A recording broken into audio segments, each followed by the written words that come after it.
Assalamu alaikum wa rahmatullahi ta'ala wa barakatuhu. Jama'a barkanmu da wannan lokaci da fatan mun wuni cikin ƙoshin lafiya. Yau insha Allahu muna tafe da wani babban abu wanda na san wasu sun riga sun san shi, wasu kuma sun san wasu daga cikin abubuwan da zamu lissafa, wasu kuma gaba ɗaya ba su taɓa jin makamancin abin da zamu sanar da ku yau ba. Abin da muke tafe da shi yau za ku yi matuƙar farin ciki da jin sa, ha kuma ga masu koyon wannan kasuwancin namu to jin wannan zai ƙara musu ƙarfin gwiwa ku ƙara zage damtse wajen koyon su. To a gurguje wannan abin da zamu yi magana akan shi yau ba komai bane illa kowa ya sani kasuwar forex kasuwa ce da ake samun maƙudan kuɗaɗe da tarin arziki a cikin ta, wanda na san ko ba ku taɓa gani ba to kun taɓa jin labarin mutanen da suka kudance ta sanadin ita kasuwar, ko kuma suka talauce ta sanadin fara yin ta ba tare da samun kyakkyawan ilimi a cikin ta ba. To ba dai abin da zamu yi magana akan shi ba kenan. Wannan ya samu muka baiwa kasuwar matukar muhimmanci kuma muka dauke ta a matsayin kasuwancin da muke muna samun tarin alkhairi, muke rike kanmu mu taimaki iyaye da sauran yan uwa baki daya. Sannan akwai matsala ko kalubale ga mutanen mu na Najeriya ko na arewa da muke fuskanta, shine muna yin kokari sosai wajen dagewa don mu ga mun koya kuma mun iya shi trading din. Amma babban matsalar da muke fuskanta ita ce rashin jari. Sai ga mutum ya dage ya iya trading amma da ya tashi yin deposit a real account nashi sai ga ya saka dala 30 ko 50 wai da ita ne zai yi trading, wanda kuma hakan kuskure ne.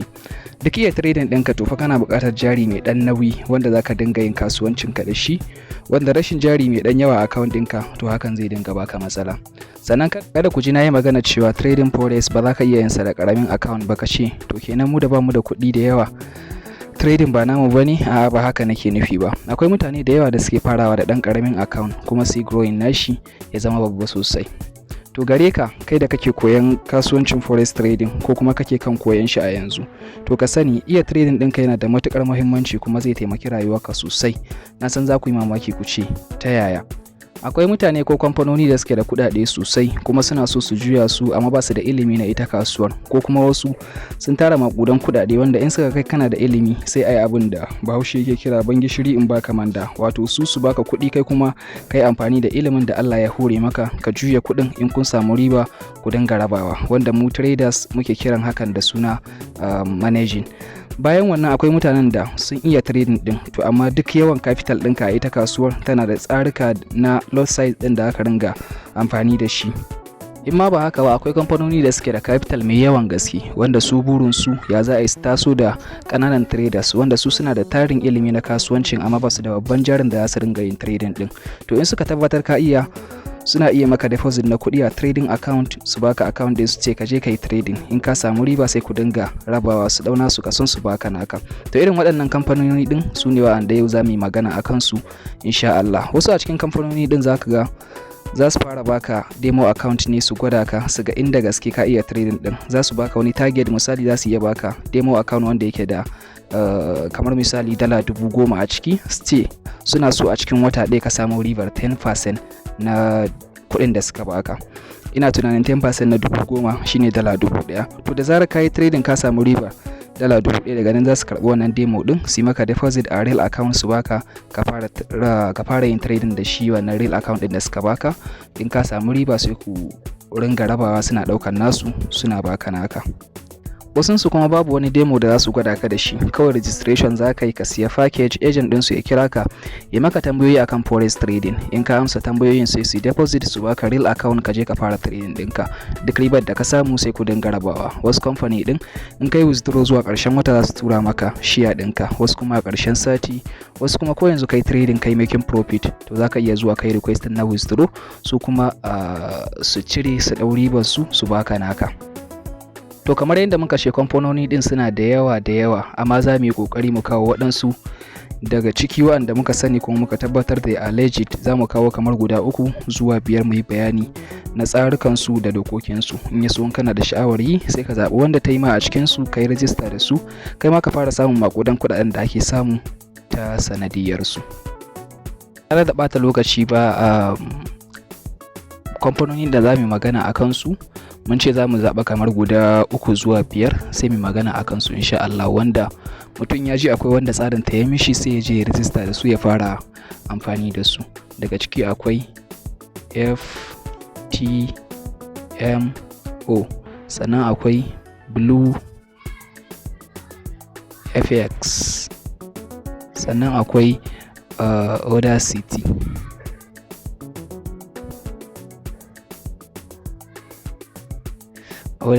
sannan akwai my forex pound, sannan akwai infoid. So wa'annan guda 5 din su ne wanda insha Allahu wannan bayanin wannan bidiyon zamu bayani akan kowanne in Allah yadda, so that mutum yana da sha'awar yin irin wannan abun nan din sai ya je cikin website din su sai ya register da su, daga nan ya fara abun nan insha Allah. To bari mu fara da FTMO. Zaka zo ka shiga website nasu www.ftmo.com.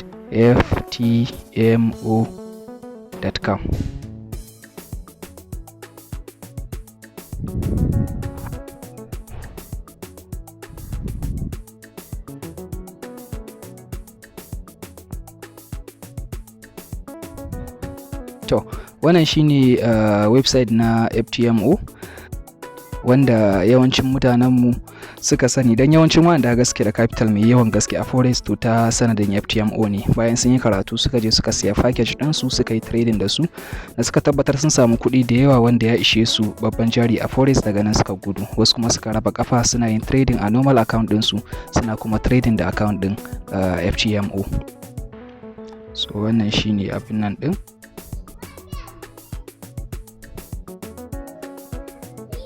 Yawwa, sannan kowane package idan zaka siya, misali mun ce suna da package kala-kala, suna da package sun kai kala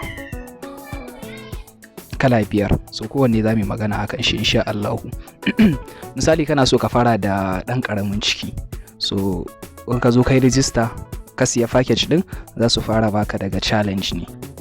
Wannan challenge din shine za su baka demo account su ce, ko da ke mun je gaba duk zamu bayani akan wannan, amma dai za su baka challenge account wanda yake demo ne, za ka yi trading nashi na tsawon wani lokaci da kuma nemo riba ta wani percentage akan wannan demo account din. Dalilin da yasa suke haka saboda su tabbatar ka iya, saboda kaga ba su daukar real kudin su baka ba kuma su je baka iya ba, ka je kai ta amunnan kai ta yi musu asara da kuɗi, tunda real account ne, kuɗi su ma suke, yanda kake zuwa kai deposit na kuɗi su ma haka za su yi deposit na kuɗi su baka.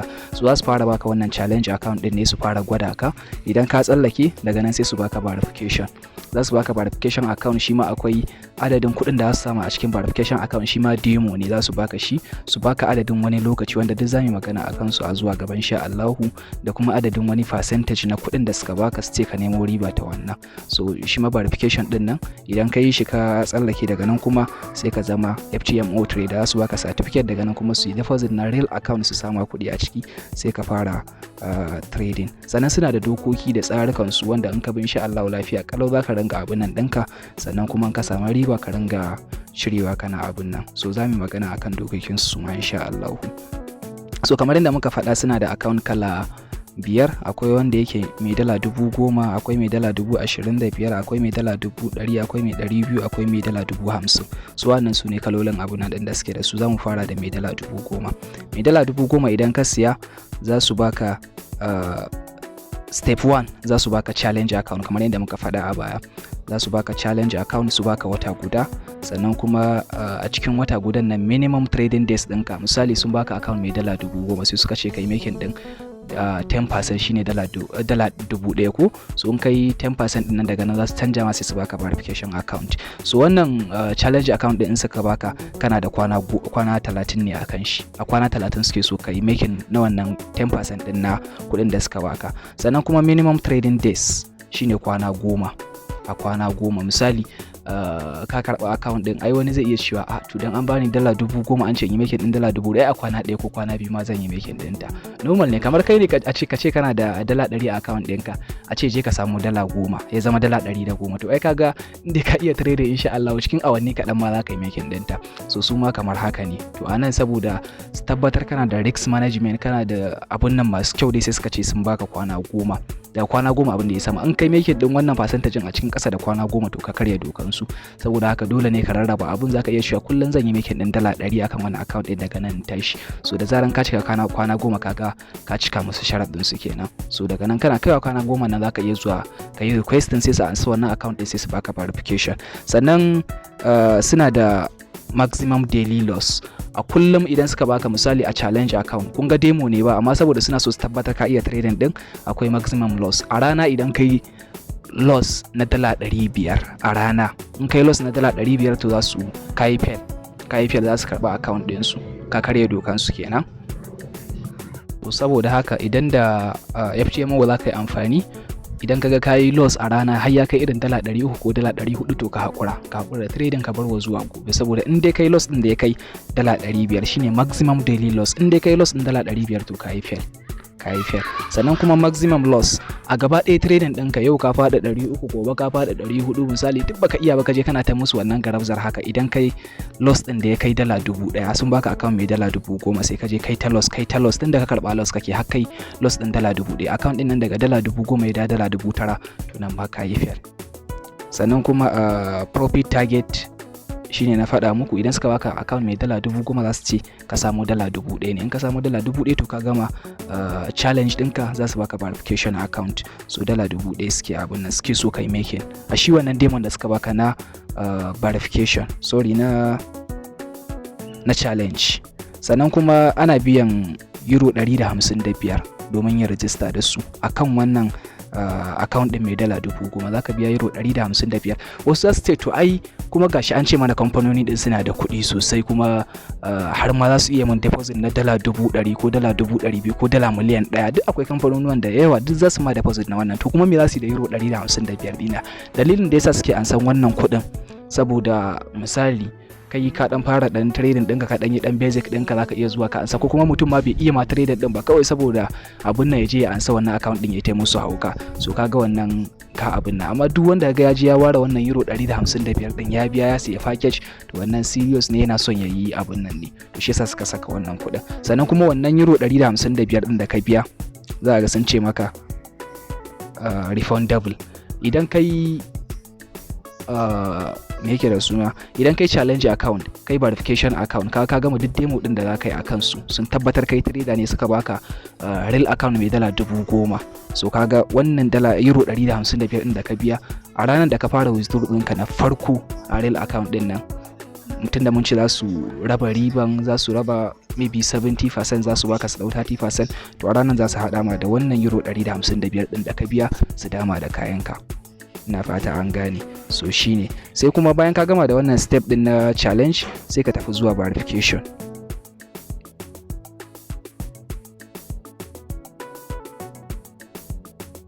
Sai ka tafi zuwa verification kana da kwana 60 akan shi. Kwana 60 za su baka account, su ce a cikin kwana 60 din nan za su baka abun nan din da percent din da suke so ka, riban da suke so ka samu. So kana da kwana 60 akan shi. Sannan duk mun yi magana akan wannan. Sannan minimum trading days kwana 10 ne kamar wancan. Ka tabbatar trading din da kai ya kai kwana 10. A cikin kwana 60 din nan kai trading na kwana 10. Kana kaiwa kwana 10 kana trading ɗinka, sai ka samu wannan target din da suka saka maka, to lafiya kalau zaka je ka yi requesting. Daga nan ka gama duk wani abun nan, ka gama verification, ka gama challenge. Daga nan za su dau real account su deposit na $10,000 su baka real kuɗi, suke sawa real su baka, kaje ka fara trading ɗinka. Sannan shi ma a wannan verification din suna da maximum loss shine $500. In dai kai loss a rana ta kai $500 to ka faɗi, ka yi fail. Sannan kuma maximum loss na duka trading din da kai shi ma $1,000 ne kamar yadda yake a wancan. Sai kuma profit target a challenge account mun ce ana so a yi making din $1,000, to a wannan $500 suke so ka yi making. Na fata an gane. So a gurguje dai za su baka account kala biyu demo, kamar yadda na faɗa a baya. Na farko muna kiransa da suna challenge account. Bayan ka yi register ka siya package din da kake so, za su baka challenge account. Challenge account din nan za su baka tsawon kwana 30 ne. A kwana 30 din nan suna so ka yi making din 10% na $1,000, shine $10,000 shine $1,000 kenan. Sannan suna da dokoki din mun lissafa. So in ka gama wannan maybe a cikin kwana 10 ko 12 ko 15 ko kuma har ka kai wata ɗayan nan ma ka gama, to daga nan za ka yi requesting, sai su baka verification account. Shi kuma verification account din nan kana da wata biyu, kwana 60. A cikin kwana 60 din nan a cikin $10,000 suna so ka samu $500 kacal. Ko a cikin kwana 10 kai trading ka samu $500, to ka gama verification. Daga nan za su dauka real account su baka ka fara trading ɗinka. Bari mu ga shi yanda real account din su yake. Step 3 shine ka zama FTMO trader. So ba su da wani minimum trading days ko yau kai trading gobe ba kai ba waye ko kai trading din kwana uku waye duk normal ne zaka iya abin nan ɗinka. Sannan trading period su ma babu. Sai mene maximum daily loss, ka gani a wannan ma suna da shi. A rana in dai kai loss na dala 500 to ka riga ka faɗi, saboda mutum ya ringa amfani da risk management din da aka koya masa da dukkanin abubuwan da aka abin nan. Ba a gambling a ciki ka ce wai ka riga ka ga wannan fiyar kayi waye ka je ka abin nan, so ba a irin wannan. Sannan kuma maximum loss a account din sun baka account mai dala 10,000, in dai ka faɗi dala 1,000 account din sai ya koma dala 9,000, tunda ka ga real kuɗi suka saka maka, ba su wace kai ta kona musu kuɗi haka kawai ba. So in ka da account din dala 9,000 ka riga ka faɗi. Sannan kuma kuɗin da ka biya kuɗin registration shi ma a first withdraw da kai za su maka refunding nashi. Sannan kuma ko nawa kai making ba su da wani target da su ce sai ka kai dala 10,000 kaza, ko nawa kai making kana buƙatar ka yi withdraw na kuɗin ka to za ka iya zuwa ka yi withdraw ɗinka. So sannan suna da wasu dokoki wanda zan lissafa mana su yanzu insha Allahu sai a abin nan. Dokar su ta farko da zan fara faɗa mana ita ce, misali yanzu ka zo ka siya aka package ɗinsu na dala 25,000 ko mai dala 10,000 sai suka baka challenge account, sai wata ɗaya baka yi making na dala 1,000 nan da suka ce ba, to za su ƙara ma wata dama fa su ɗaya, za su ƙara ma wata ɗaya sannan su ƙara baka sabon account da za ka ƙara gwadawa. Idan wannan watan baka yi ba suka ƙara baka wata ɗaya nan ma ka faɗi baka yi reaching wannan target ɗin na dala 1,000 da suka ce ma ba, to ka riga ka yi fail, wannan euro 155 ɗin ka riga ka yi asaransa.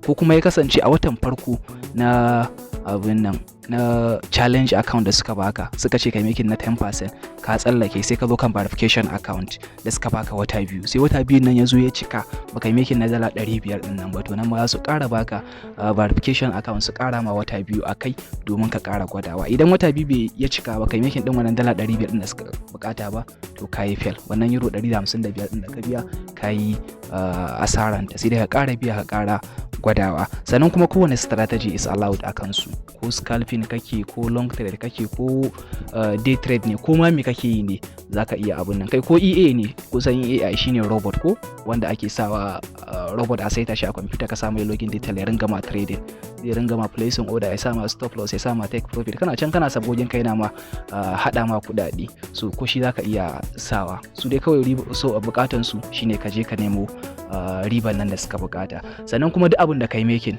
za ka dauka 70%, su kuma su dau 30%. Let's say wata bayan ka gama yin challenge account, ka gama verification account, ka karba real account din su, sai kai making din dala 1,000, to a dala 1,000 nan zaka je kai withdraw, in kai withdraw za su tura ma dala 700, za su rike dala 300, dala 700 taka dala 300 tasu. Akwai level din ma da in ka kai za ka ringa daukan 90% ne, suna daukan 10%, ma'ana an kai making din dala 1,000 to za ka dauka dala 900, su kuma za su dau dala 100. Wannan yana da shin abun nan din su. Sannan babu minimum target ko kuma abin nan da za ka kai kafin ka iya withdraw, mun yi magana akan wannan. In ka karɓa real account babu wani minimum target da su ce ma ko dala 200 ka je kai making za ka iya withdraw din kayan ka lafiya kalau su tura ma kuɗin ka. So shine babu wani minimum target da su ce ma wai sai ka kai dala kaza kafin nan ka iya withdraw, ba wannan. Sannan duk sati suke biya, duk sati in kai withdraw yau so sati guda Allah kai mu suke biya, za su tura ma da kuɗinka abin nan. Sannan kuma so ina ganin dai wa'annan a gurguje su ne kaɗan daga cikin dokokinsu, ko kuma in ce kusan su ne ma gaba ɗaya, amma akwai wanda ban faɗa ba dai ɗan kaɗan ne. su mutum ya shiga website ɗinsu zai iya abin nan. Ga website ɗin nan www.ftmo.com, in ita za ka yi register sai ka shiga, sai ka abin nan, sai ka siya package ɗin ka fara amfani da su. Na biyu da za mu magana a kai shine my forex pound. Bari mu je site ɗinsu, forexpound.com.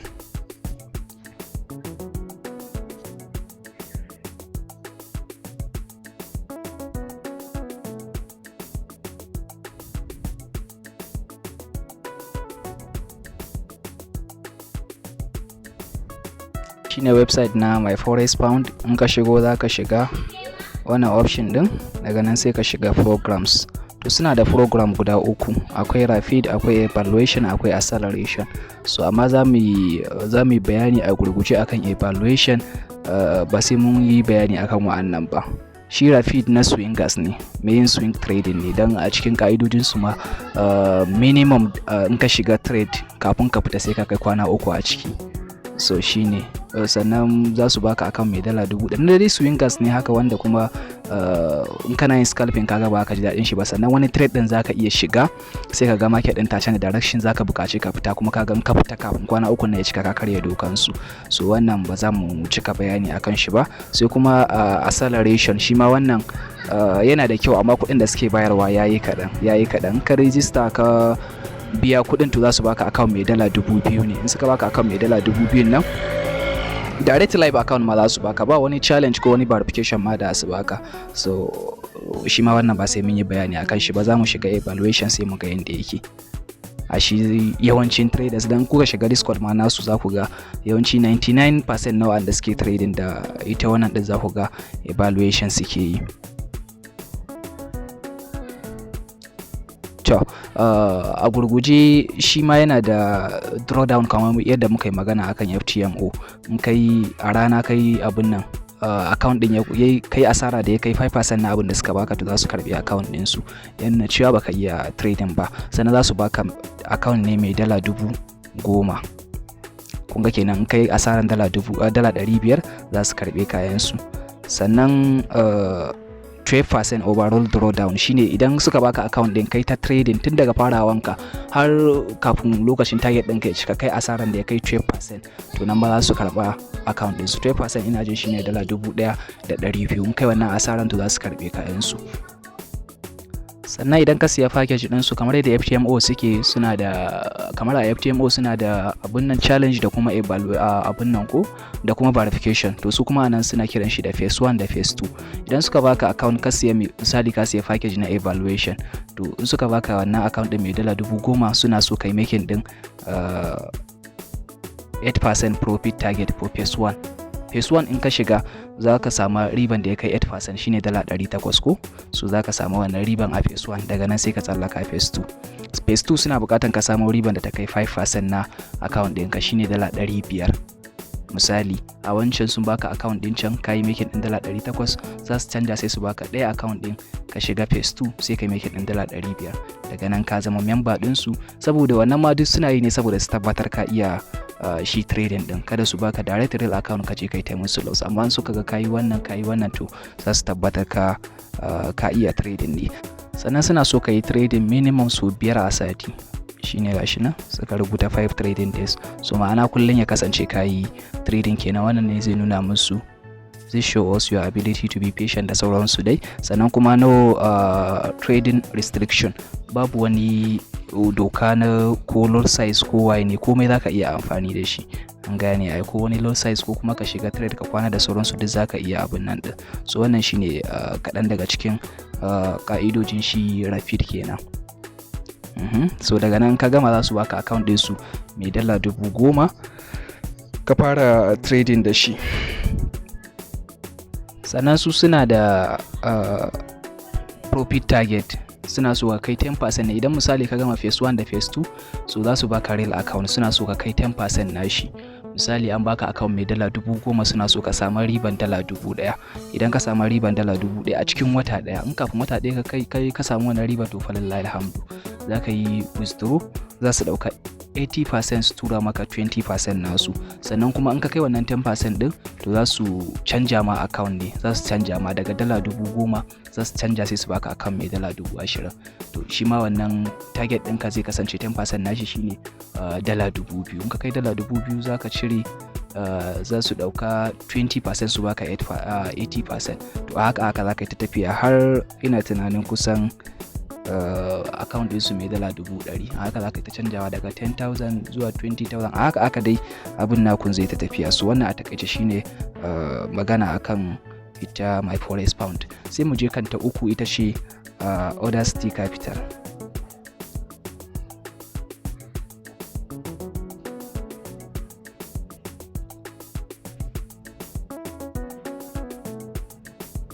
Matanan audacitycapital.co.uk. So wannan tana da daɗi sosai, sannan kuma su package ɗin su guda ɗaya ne ba irin sauran da za ga suna da babban package da ƙarami ba. Sannan kuma duk wanda yana trading da Audacity to da wannan package ɗin ya fara. Sannan kuma su babu wani demo ko waye, kana biya ko a yanzu ne to za su ɗauka account ɗin su real mai $15,000 su baka, babu wani demo ko wani challenge da za ka yi. Kana yin register za ka jira agent ɗinsu zai kira ka daga London, zai maka tambayoyi, maybe zai iya kiran ka ta layin waya ko ta WhatsApp, za ku yi magana da shi, zai maka tambayoyi masu yawa a dangane da trading don ya tabbatar da gaske ka iya trading din, tunda ka ga su ba demo za su baka ba, balle a ce sun gwada ka sun ga kalar trading ɗinka. Idan kuka yi waya ya maka tambayoyi ka amsa, to zai ce ka jira za su yi activating na account ɗinka. Suna maka activating daga nan sai ka yi payment na siyan package ɗinsu. Package ɗinsu ana siyan sa ne akan pound 200 shine kwatankwashin dala 272 kenan, shi za ka siya. So da zaran ka yi payment na siyan package kana yi, su kuma za su yi deposit na $15,000 su baka account din, sai ka fara trading. Za su ce ka yi making profit na 10% na wannan $15,000 din, shine ka samu riban $1,250. Ko a yau ka yi making din ita wannan 10% din da suka ce maka shine $1,500 shine 10% na $15,000. So za su dauka $750 su tura maka $750 ɗinka. Ko a yau din nan kai register suka baka wannan account din, ka je kai trading ka samu wannan ribar, to za su dauka naka su baka nasu. Sannan kuma idan ka samu wannan 10% din, to za su ninka ma account ɗinka ne ya koma kan zuwa $30,000. daga $15,000 za su mayamma da shi ya koma kan $30,000. Shi ma suna so kai trading ka samu ribar 10% na shi shine $3,000. Sai kai withdraw za su dauka $1,500 su tura ma $1,500. Sannan kuma su ƙara ninka ma account din ya koma mai $60,000. Shi ma ana son ka samu 10% shine $6,000. Sai kai withdraw su dauka $3,000 su tura ma $3,000. Haka za ku yi tafiya har zuwa kan $1 million account. Akwai abin da na manta ban faɗa ba, shine lot size.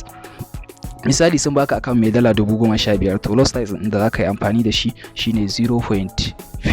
da shi zaka yi ta trading, ba za ka iya wuce shi ba. Misali in suka ce 0.50, to sai ka je ka yi analysis ɗinka, sai ka gano setup guda uku haka, to zaka je kowanne ka shiga 0.15 ka caccala dai wannan shi 0.50 din ya kasance dai gaba ɗaya entry din da kai a wannan trade din da suke rawan kai ya wuce 0.50. in ya wuce ka karya dokansu. Za ka ci gaba da amfani da shi wannan 0.50 din a account ɗinka mai $15,000. za ka ci gaba da trading da shi. Da zarar ka kai target ɗin da suka sa maka na 10% na shi, ka samu riban $1,500.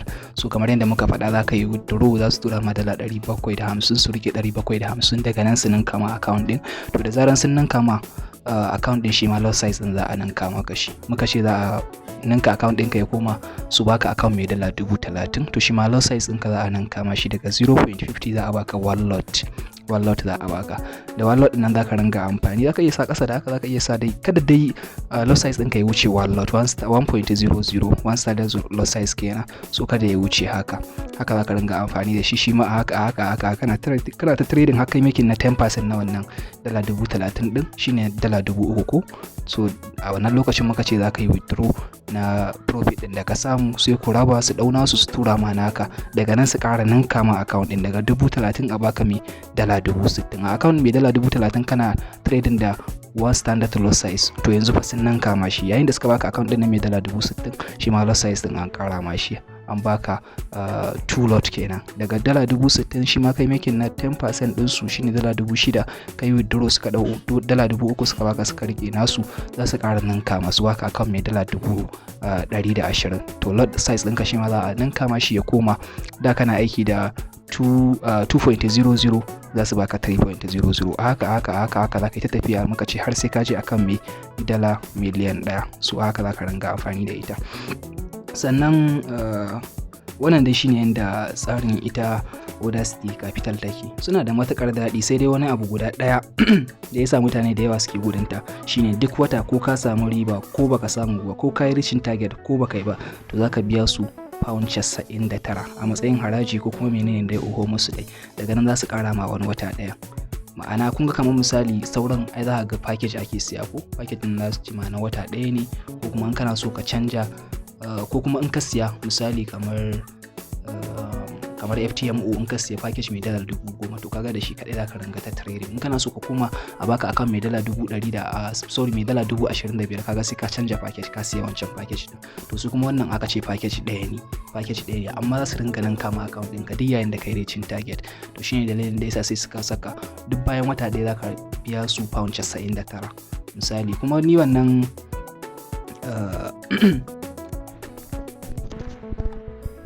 wannan ban dauke shi a matsayin wata matsala ba, domin ko dala 2,000 kake making a wata su dau dala 1,000 su baka dala 1,000 don sun ce ka ba su pound 99 a cikin ribar da ka samu. Ni ban ga wata matsala akan hakan ba. An za ku ji kuɗin da ake cewa a haɗa kamar yayi yawa. Misali a ce ka je ka haɗu dala 1,000 a wata sai ka ce kai ai dala 1,000 da yawa ta ina ba ta haɗu. To kamar kai ne fa kana trading da account mai dala 100 sai aka ce ka je ka samu dala 10. Kaga ai abun ba zai ma wahala ba. To kamar haka ne akan shi ma wancan babban account din. Yanayin girman account ɗinka, yanayin riban da zaka samu. Kai kana trading da account mai dala 100, dala 10,000 ba ta ma wahala. To shi ma fa haka mai trading dala 1,000 riba dala 100 ba ta masa wahala. To shi ma haka in aka baka account mai dala 15,000 ko dala 10,000 ko dala 25,000 ka haɗa dala 1,000 ko dala 2,000 ko dala 3,000 a wata ma ba wani wahala ta zaman ma ba, domin ka ƙara lot size tunda kana trading da account mai dala 10,000 ai ba ka yi amfani da 0.01 ko 0.02 ba. Kamar yadda muka ce shi lot size shine yake abun nan ɗin riban ka. So wannan shi ba wani wahala ba ne wajen making ɗin wancan kuɗaɗen. Kawai dai abin da ake so ka riga ka iya ɗin. In ka riga ka iya sai ka ga abin suna wannan ɗinka. Sannan suna da dokoki su ma. Na farko shine lot size wanda muka yi magana a kai. Sannan sai kuɗin subscription da na ce duk wata ana biya shine pound 99 nan. Sannan a rana loss wannan ɗinka loss naka kada ya wuce 5%. Shine misali a account mai dala 15,000 to loss ɗinka kada ya wuce dala 750. Na fata an gani dala 750. Sannan total drawdown naka ma'ana asarar da zaka yi gaba ɗaya akan account ɗin kada ta wuce 10% shine dala 1,500. In suka baka misali akan mai dala 15,000 sai baka ci riba ba kai ta faduwa har loss ɗinka ya kai dala 1,500 wato account ɗin ya dawo daga dala 15,000 da dala 13,500 to za su kwace account ɗinsu. Dan kar ka manta kuɗin da suka baka real ne suka samu ka, abin da kake suna daga can London suna kallon account ɗin. Amma ba karya musu doka ba to ka sani lafiya kalau zaka ringa trading ɗinka kana samun riba kuna rabawa su dauna su tura maka naka. Sannan kuma ka sani in kullum zaka yi cin target na 10% to ka sani kullum zaka yi withdraw kuma su turo ma profit ɗinka. Ma'ana misali in yau kaga kamar misali Audacity ta burge ka sosai to zaka je ka registration. Idan agent ɗinsu ya kira ka zai kira ka a waya, da ni ma ya kira ni mun daɗe sosai muna waya da shi. So idan ya kira ka zai ma tambayoyi sosai akan trading, tambayoyi masu abin nan, wani strategy kake amfani da shi, kaza ya yanayin risk reward ratio ɗinka yake, menene kaza tambayoyi ga sunan duk zai taimaka sai ya tabbatar da cewa ka iya trading ka iya. Sannan kafin nan ya ma activating na account ɗin kan ya ga cewa amsoyin da kake bashi irin walawala kake mishi ko kuma basu cika gamsassun amsoshi ba to daga nan za su decline na abin nan ɗinka ba su activating na account ɗinka ba. So in ya tabbatar ka riga ka iya duk ka bashi amsa yanda ya kamata to daga nan zai ma congratulation zuwa can anjima kuma sai ka ga message a email ɗinka cewa sun yi activating na account ɗinka. Me ya rage ma shine ka je kai musu payment. Da zaran ka yi payment ɗin nan ka biya shi pound 200 nan da muka ambata to daga nan za su yi ma deposit na dala 15,000 su baka account din. Idan misali a yau kai register zuwa gobe ya kira ku gama magana a gobe suka baka account din sai ka shiga kai trading a gobe sai kai making din dala 1,500 zo baka sani a goben nan da kai making a gobe zaka iya withdraw kuma su tura ma dala 750 ɗinka su rike 750 din su, sannan a goben su ma doubling na account ɗinka su baka account mai dala 30,000. Idan kullun zaka yi reaching target nasu su kawai suna da target sai kai 10% na dukkanin abin da suka baka kafin nan ka iya withdraw. To shine kaga wannan idan ka iya trading a wata ɗaya ma Allah tuba kana da 0.50 fa ba 0.05 ba 0.50 rabin wallet. So kaga wannan ai ya ishi mutum da trading in dai kana da ka iya nemo set of masu kyau da zaka shiga kasuwa to ina tabbatar ma da cewa kuma ka iya trade din yanda ya kamata to a wata wallahi sai ka yi making din dala ta kai dala 10,000 a wata ɗaya. So kaga kana making dala 10,000 su dau dala 5,000 su tura ma dala 5,000 ai ka riga ka kwashi alaji. So wannan shine dai karshen bayani akan Audacity Capital. To saboda yanayin lokaci ga kuma bidiyon ya yi tsawo sosai ita endpoint ba sai mun cika bayani akan ta ba. amma za ka iya zuwa website nasu sai ka duba, amma wannan gaskiya ban kammala bincike a kanta ba, ban kammala ba. Ita ce wannan m4.com.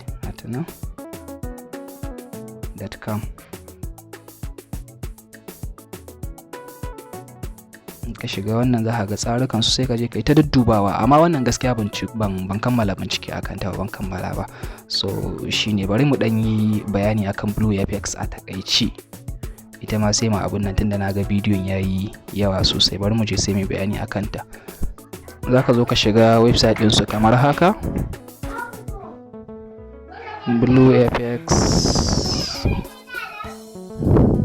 bluefx.co.uk na website din nan.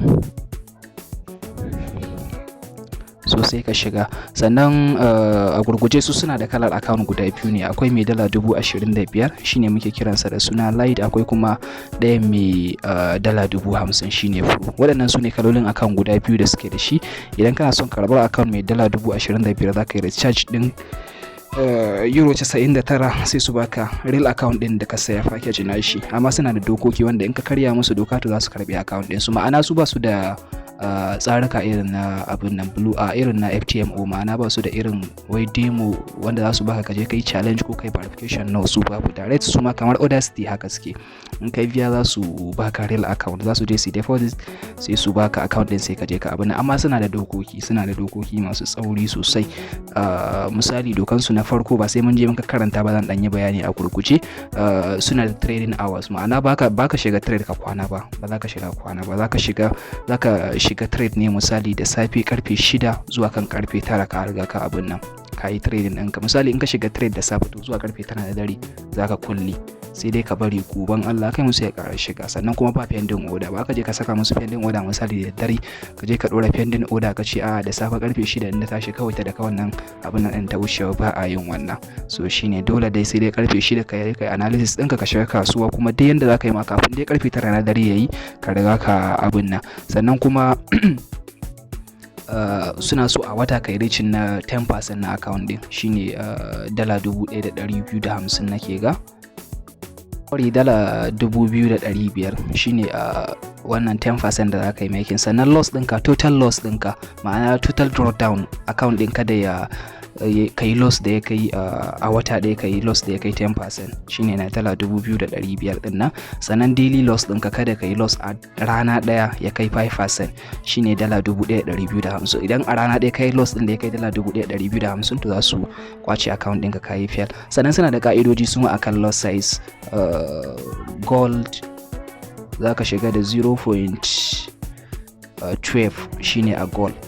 Sannan kuma sannan a abin da mai take da suna GBP USD za ka shiga da 0.46. Sauran PS din da major da minor da wace tsiya ce 0.50 ne loss size ɗinka. So shine. Sannan ba a trading news a kanta, ba a trading news. Idan za a saka news ba za ka abin nan ba, sai dai dama can tun safa kana cikin trade din kuma sai aka zo aka saka news kana ciki.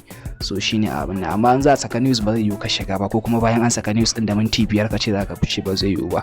So shine.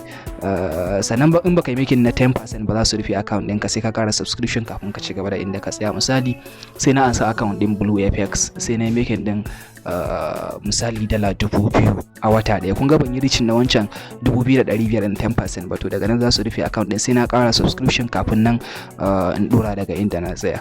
So wannan shine a takaice bayani akan ita Blue FX. Amma dai a shawarce idan mutum yin wannan abun nan din zai yi, ko dai ya dau FTMO ko ya dau Audacity ko kuma ya dau my forex pound.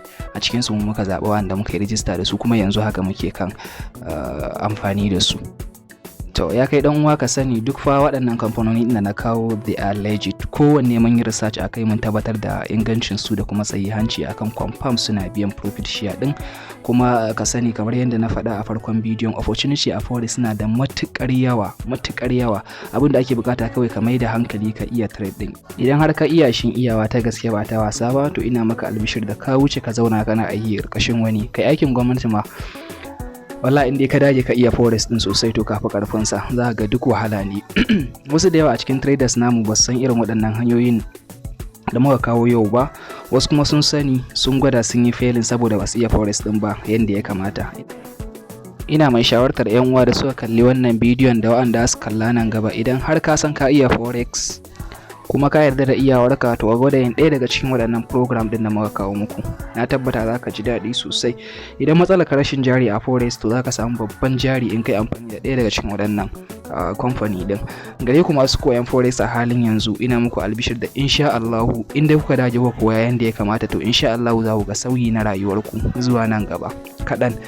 Insha Allah, abu na farko da zan faɗa muku shine, ko ba a wajen mu ba, to ku nema mento na kirki da ya san me yake ya koya muku forex. Ku sani forex ba a taba iya ta da tsince wai ka ce ka karanta wannan littafin ka tsinci abu kaza, ka je wancan channel din ka tsinto abu kaza, ka ce wai su zaka hada har ka iya trade. To ka sani za dai ka iya dan abin da ka iya ne, amma asalin ilimin kasuwar tufa sai ka samu wani ya zaunar da kai ya koya maka kuma ka biya shi, domin ba wanda zai koya ma forex a kyauta, sai dai a ce an dan taimaka an nuna ma wasu abubuwan wanda in ka iya daga nan sai ka ce ka ci gaba da karatu.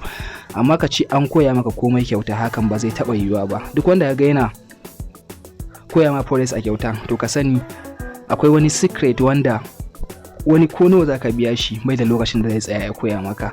Wani kuma zai iya koya maka idan ka biya shi kuɗi masu yawa, wani kuma ya fi ƙarfin duk abin da zaka bashi. Kawai dai zai ansa wani dan abu ne a hannunka dan ka san muhimmancin abin da zai koya maka din, domin wannan halayyar mu ce ta cewa duk abin da ka koye shi a free baka taba rike shi da muhimmanci, saboda kana ganin kyauta a koya maka ko kuma kyauta ka same shi, amma da a ce kuɗi ka biya da sai ka fi rike wannan abin da muhimmanci.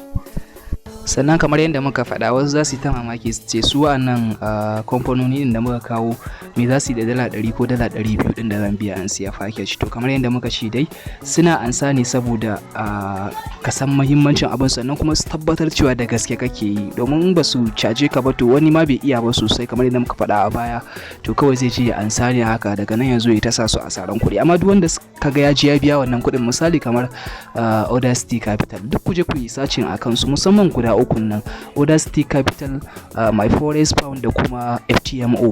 muka yi sacin duk za ku ga they are legit, suna biya sosai da yawan traders da ku gani a duniya. Yanzu misali za ka ga wasu daga cikin turawan nan za ka ga account ɗinsu da dala 20,000, dala 50,000, dala 100,000, sai ku ta mamaki ku ce to su a ina suka samu kuɗi da yawa haka suka yi deposit. To wallahi yawanci da irin wa'annan, yawanci 90% na manya-manyan traders ɗin da ku ga da kuɗi da yawa a ciki, to yawanci da irin wa'annan programs ɗin suke farawa.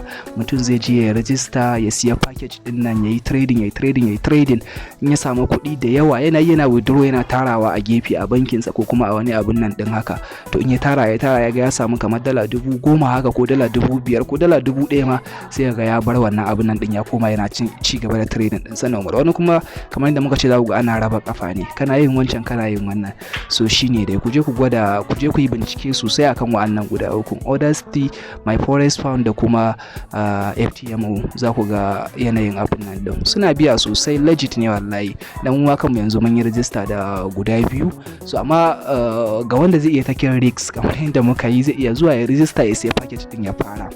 So shine, ga wanda kuma ba zai iya ba sai ku jira, idan Allah ya kai mu muka yi withdraw, za mu zo mu nuna muku proof of payment na shaidan abubuwan nan suna biya. Amma dai duk binciken da zamu yi mu tabbatar cewa abun da gaske ne ana biya, so insha Allah duk mun riga mun tabbatar ana biya sosai. Shi yasa ma muka je muka zuba kuɗin mu muka yi register da su wannan abubuwan. So wannan shine. Sannan kuma idan mutum ya dage, zai samu kuɗi sosai da wannan programs din, zai samu kuɗi sosai. Dan akalla a ce kana amfani da My Forex Pound, kun ga su ba su da wani minimum withdraw ko nawa kai zaka iya cirewa. To ko da a wata dala 1,000 kake samu, ya kai dan uwa, kana cirewa misali a My Forex Pound, kun ga za su baka 80% ne su rike 20%. ko dala 1,000 kake samu a wata balle ma an kasa abin da kake, kana da dala 10,000 da ya kafi karfin making din dala 1,000 a wata. Amma a ce ma misali kana da sabgogi ko kana aiki ko kana zuwa kasuwa ko wani abin da ya haka, ka dan samu lokaci kayi trading a watan nan, kayi making dala 1,000, to kai me kamanta kayi withdraw, sun tura ma dala 800, sun rike dala 200. So in ka abin nan, ko yan ma ba su kake ka ringa amfani da irin wa'annan kamfanoni din ba, da ka dan samu kaman wata 2-3 haka kana yi, ka samu capital mai karfin gaske sosai, sai ka zo ka kuma ka watsar da su, sai ka zo ka yi deposit a furukan da kake abun nan, ka ci gaba da amfani da su. Amma dai wannan legit ne, ana samun alkhairi sosai da sosai. Mutane a kasashen duniya duk sun dade suna abun nan, amma mu anan ne abun bi wannan ba, musamman ma misali za ku ga yawancin traders namu a nan abun bazuwan shi shekara 4-5 ne haka da ya wuce yawanci aka sassan trading din. So amma wanda suka dade suna yi duk sun san abun nan din na. Idan ka san wani babban komento na ko wani abun nan ko wani wanda ya dade yana trading, to in ka masa tambaya dangane da FTMO ko Udacity za ka ga shi maka ya riga ya san su, wataƙila ma yana aiki da shi ko kuma ya dai san su amma bai taba jaraba abun da ake wannan ba. So wannan shine dai a takaice, da haka kuma muka zo ƙarshen wannan bidiyon namu na yau kenan, sai kuma Allah ya kai mu wani lokacin idan za mu ƙara yin wani bidiyon idan Allah ya kai mu. Wasu da yawa sun tambaye ni shekaran jiya talata kenan suka ce oga mu ga an sa lesson ba. So kamar yadda sanarwa ta gabata mun riga mun gama basic din da muka ce za mu koya muku. Mun riga mun yi alƙawari cewa za mu koya da basic, kuma alhamdulillah mun riga mun yi mun kammala. So yanzu babu karatu ranar talata ko wani asabar, sai dai duk lokacin da muka ga mun samu dama za mu iya yin bidiyo na wani abu mai muhimmanci ko kuma mu koyar da ku wani abu ba sai lallai a wannan ranakun ba. Sannan kuma za a iya ɗaukar 'yan satuttuka ko wani 'yan kwanaki ba ga an sa bidiyo ko kwaya ɗaya ba. So yawancin karatun mu gaba ɗaya mun riga mun mai da shi akan sabon group ɗin da aka fara registration.